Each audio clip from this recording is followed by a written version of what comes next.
I don't want to spend too much time on meat because I have only modest amounts of meat. Every once in a while, I want a lamb chop Yes. or something like that. So once in a while, you can have a duck. Once in a while, you can have a lamb chop. Once in a while, you can have a steak. But if you have them regularly, like daily or more than rarely, you will get exposed to the hormones, to the PFAS and forever molecule toxins that they have been marinating in.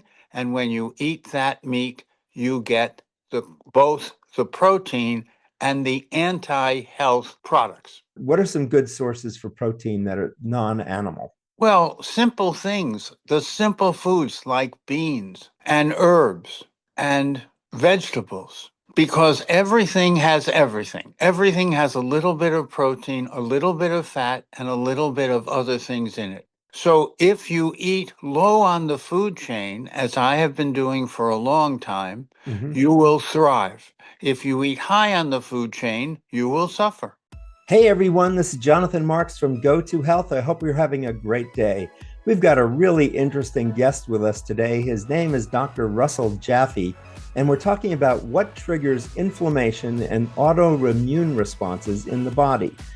Too much inflammation and definitely autoimmune responses are not good for your health, so we're going to be talking about that. We're also going to be talking about what kind of lifestyle you should be living so that you can live your best and most healthy life. And that includes what you eat, what are the best foods to eat, where you should source your foods from, and also the kind of supplements you can take that improve your health. Our guest today is Dr. Russell Jaffe, MD and PhD. He's board certified in clinical pathology and in chemical pathology. He's a researcher in such areas also as traditional Chinese medicine, acupuncture, active meditation, homeopathy, and manipulative arts. For the last 30 years, Dr. Jaffe has advocated a system that treats people, not diagnoses, cause, not consequence, and promotes long-term sustainable solutions. He's got practical contributions to clinical medicine and to healthcare policy with a focus on functional predictive tests and procedures designed to improve the precision of both diagnosis and of treatment outcomes. He's authored nearly 100 articles on these subjects, and he has a book worth checking out titled Thriving in the 21st Century. He's also got a very interesting website where he sells clinically tested supplements. It's called perk.com. That's Perque, perk.com. Before we get to Dr. Jaffe, a reminder, visit us at gotohealthmedia.com. You can see all our shows and subscribe. If you're also listening to us on YouTube, Spotify, or Apple, please give us a thumbs up or a 5-star review so we can reach more people with these kinds of messages. Thanks in advance. So welcome to the show, Dr. Russell Jaffe. How are you today? Better and better. Thanks for asking. Good. So we're going to be talking today about what triggers inflammation and autoimmune responses in the body. Let's talk about inflammation first. How are we suffering from inflammation and what can we do to reduce it? Well, inflammation really means repair deficit because most people don't repair their infrastructure, their connective tissue, their collagen and elastin that keeps them together, that does everything from bones to organs. All over the body, there is this connective tissue, which I have a love affair with for half a century. And why do you have a love affair with connective tissue? That's curious. Well, because I did my PhD on collagen and elastin crosslinks many Okay. years ago under Carl Franzblau, who is still a friend. I'm glad to say I make friends and keep them. But the important point here is that collagen is important for everything from platelet aggregation and function to repair, because we are constantly in a balanced state, hopefully a balanced state, between repair and the need for repair. Hmm. So don't be surprised that you need to repair. In fact, you should be surprised if you don't know that you need to repair. And I have been helping people for nearly half a century to understand what is going on and what to do about it. Got it. So let's talk a little bit now about autoimmune response. Is that good? Is that bad? Tell us about that. Well, autoimmune is a fancy word. What it means is self-attack. And by the way, this year's Nobel Prize was given to scientists who helped decode part of the autoimmune, the self-attacking response, and what to do about it. Hmm. Now, I've been at this for half a century plus, and I'm happy to unpack it. I'm happy to explain it in common parlance terms. I can get into the biochemistry because I have a PhD in biochemistry, but most of the time people want to know what is it and what to do about it. So let's talk a little bit more about that, Russ. Okay. Autoimmunity means that you're not repairing yourself and your immune system has shifted into an attack mode rather than a repair mode. That's the short answer. Why would your body do that? Well, that's a question that we could spend hours on, but I'll try Okay. and be very brief. Okay. Very often, when you do not repair regularly and daily, your body notices. Your body notices a lot. And when it notices the need for repair is exceeding the repair that's being done, it revs up. Hmm. And too often, it revs up too much. And that's what autoimmunity is all about, self-attack. You don't want self-attack. Sure. What are some symptoms that people see when you have too much autoimmunity? What's it called? Are there different responses that are, and what are the names for those responses? Oh, thanks for asking that. Autoimmunity is expressed in the body with discomfort, with pain, with a lack of repair, which means your joints don't remain supple. They kind of creak. Your bones get depleted. Your bones should be in a constant state of renewal. Mine are, as measured by a whole bunch of laboratory tests, because I'm a doubly board certified laboratory physician. So I like to understand what are the lab tests that can help us to reveal the fundamental causes of autoimmunity. And in the best case, if you understand what the lab tests say, you can use it to repair yourself. So we're in this constant state of, I guess, disrepair or getting out of repair. What can we do to keep ourselves repaired? What can we do to ourselves to reduce our autoimmune response? That's again a very important question. It's all about what you eat, drink, think, and do.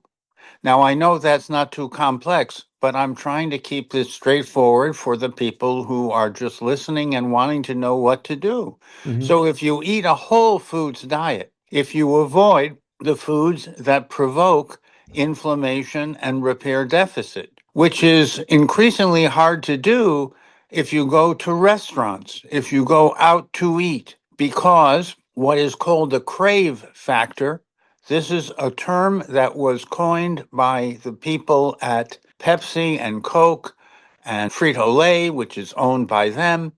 And they discovered that if you add enough salt and enough processed food, people will become addicted. Hmm. They will want ever more, which means that you will probably gain more weight than you should. I'm glad to tell you that I have maintained my lean body weight for many decades because I eat modestly of whole foods, fresh, complete whole foods, often from our biodynamic permaculture food forest. I know that was a phrase that was a little bit wonky, but 15 plus years ago, my son started a permaculture biodynamic garden in our front yard. We no longer need to mow our yard. We eat from our garden, at least from spring to fall. And I think more and more people should fall in love with growing something or anything. So let me ask about meat, different kinds of meat, like chicken or protein is probably a better question. I guess animal protein is what I'm really talking about. Well, yes, animal protein is what you're talking about. Yes. And I recommend getting 80% of your protein from vegetables. You can easily do that. Now, if you want to have a lamb chop every once in a while,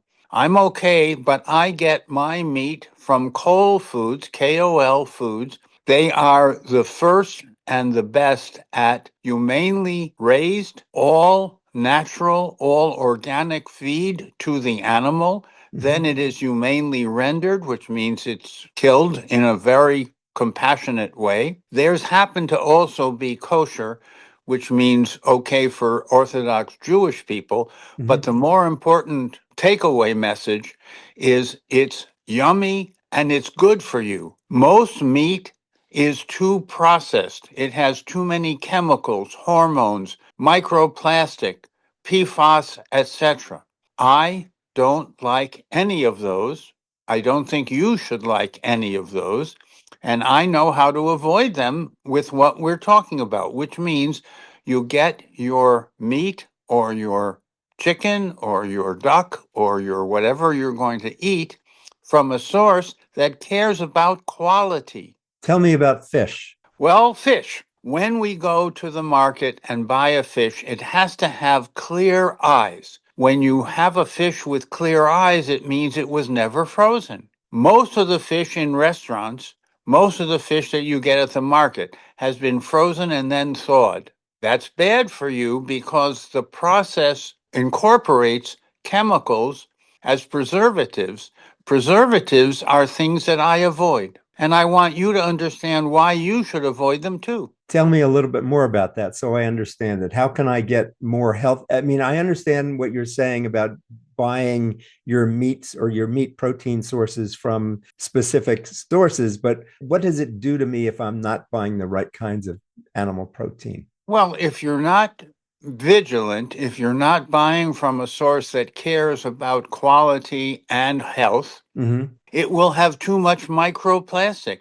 Most Americans eat tons, literally tons, of microplastic in a year. Microplastic is so small that it goes into your brain. It goes from your gut into your bloodstream and from your bloodstream through the blood-brain barrier into your brain. And it causes you to age too quickly. It induces chronic degenerative diseases like Parkinson's syndrome, which I personally want to avoid because I'm of an age where it's important to think about the quality of your brain and to keep your brain young. I'm functioning as a 40-year-old, but I'm in an almost 80-year-old body.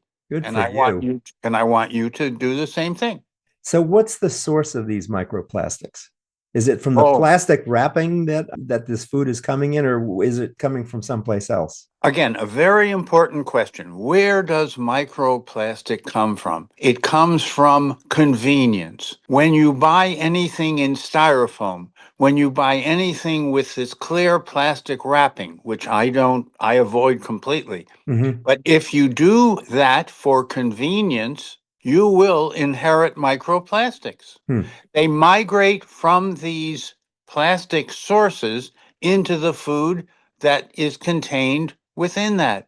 I get almost all my food whole or in glass because glass does not have microplastic. So these are some practical, important messages that I hope people will understand and put into practice for themselves. I have been plastic free for half a century because I studied this many, many years ago, and I came to the conclusion I don't want to die from a degenerative disease. Does the body have a way of processing the plastics? I mean, we process, the liver, the kidney, we process a lot of toxins out of the body.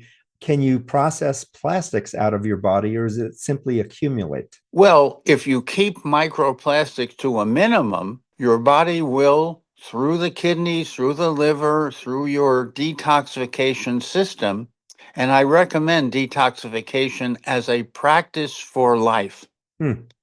If you do practice detoxification, you can fortunately eliminate, if the amount of microplastic is modest, you can eliminate it completely. When I have my microplastics measured, which the Center for Disease Control is nice enough to do for me because I used to be on the senior staff of NIH, Okay. when you have your microplastics measured, I want them to be almost absent, if not completely avoided, because your body is able to detoxify, to get rid of the microplastics, as long as you don't overwhelm it. The problem today is that we marinate in the bad stuff and we don't pay much attention to the good stuff. So if I buy most of my meats from the butcher counter, it's not wrapped in plastic. Am I avoiding plastics, or is that a better way to buy your animal protein? Well, yes, ours is completely plastic free.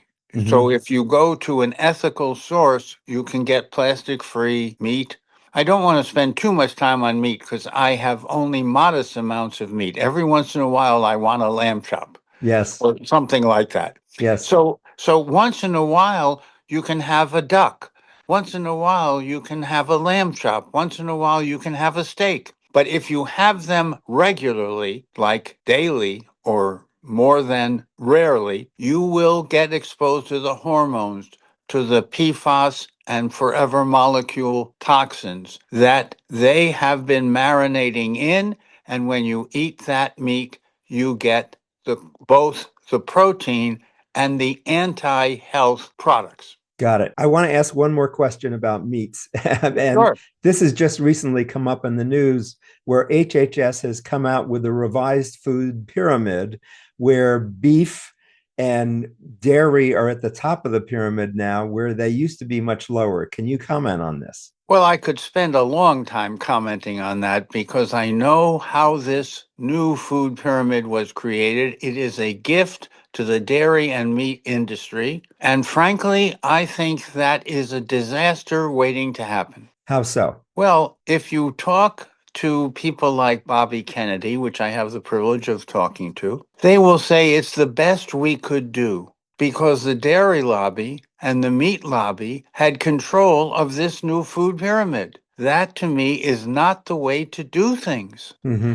You want to have an objective source. You want to have scientists who know the issue comprehensively and let them do what they know to do. Don't force them to accept what is a compromise on a compromise. Got it. So, to put a cap on what we're talking about in terms of the kind of food you eat, you're saying most of your protein should come from non-animal sources. Right. What are some good sources for protein that are non-animal? Well, simple things, the simple foods like beans and herbs and vegetables, because everything has everything. Everything has a little bit of protein, a little bit of fat, and a little bit of other things in it. So if you eat low on the food chain, as I have been doing for a long time, Mhm. you will thrive. If you eat high on the food chain, you will suffer. Okay. Now, I understand you combine what I will call conventional Western medicine with traditional Chinese and Eastern medicine. What are the benefits of doing that? I was indeed trained in internal medicine first, then in laboratory medicine at the National Institutes of Health, NIH. And while I was at NIH, I had a 7-year apprentice with a Taoist priest named Qing Nuan Wu, who was the father of modern acupuncture in America. He was a fascinating, enigmatic person. The first year that I was with him, I don't think he even looked or talked to me at all. In the second year, I asked him, why didn't you look at me or talk to me? He said, if you don't want to be here because you want to be here, I don't have time for you. Okay. So I have had the great privilege and the great good fortune to be mentored by some of the most remarkable people in the world. I had 30 years with a Cambodian Buddhist monk named Bhante Dharmawara. We've done a book about him, and a remarkable monk. That's the title of the book. If folks want to, they can go and look at the perk.com website and find that book because he was beloved, literally beloved by the Dalai Lama. He was beloved by the Nehru family in India, by the Sihanouk family in Cambodia, by the royal family of Thailand. So he was an immensely important figure in the 20th century and at the same time was humble, quiet. We meditated for years together. I had the great good fortune of having him live with me for 30 years between the age of 80 and 110. He passed at 110, and I would like to outlive him. Good. I hope you do. So, what is the validity, just so we understand and learn, what's the validity of traditional Chinese medicine and Eastern medicine? In Western medicine, we do so many clinical trials, we have evidence based medicine. Is there an evidence basis to Chinese and Eastern medicine? That's again a very important question. And the answer is for thousands of years, literally thousands of years, the traditional Chinese medicine practitioners have been observing, quietly witnessing, and they derived certain principles and practices that you and I can do today or tomorrow and benefit from. Acupuncture used to be called a placebo effect until it was studied scientifically, and then they said, oh my gosh, it is much more than a placebo effect. It's actually a way of stimulating the energetics, what's called the chi or the energy of the human body. Mm-hmm. So, you have written a book called Thriving in the 21st Century. Tell us about that book. What's in it, and why should we consider reading it? Oh, thanks for asking. It is a book about the principles that I've been describing. It is a book that makes simple the practice of aliveness, of eating to thrive, not to just survive, to find the way for each individual person, because each person is unique, each person is precious, each person deserves to thrive. If you want to thrive, take a look at Thriving in the 21st Century. Good. We'll put a link to the book on our Oh, website, and so people can learn more about that. Now, you also have a whole group of supplements at perk.com. And let me spell perk. It's PERQUE. PERQUE. Perk.com. Tell us about the supplements that you sell. What makes them different from all the other thousands of supplements on the market? Why should I think about buying yours? what I did with my PhD in biochemistry was reinvent dietary supplements that had evidence and efficacy and testimonials to go with them. We did a double blind placebo controlled trial at the military medical school of our lifeguard, which is meant to guard your life, our super multi. So the difference between ours and almost all others, and I would like the industry to take note of this. If you provide the superior ingredients in bioavailable forms, then people will benefit. But most of the supplements that you can buy at Walmart or Costco or wherever you get supplements off the shelf, they're already damaged before you get them, and they're not worth what you pay for. So our perk.com is a website that allows you to access these superior, bioavailable, evidence based, more scientific supplements. Give me an example of some of the supplements you sell. What do they do? How do they help us? Well, the name gives it away. Lifeguard is to guard your life with a super multi that has 40 ingredients in meaningful amounts,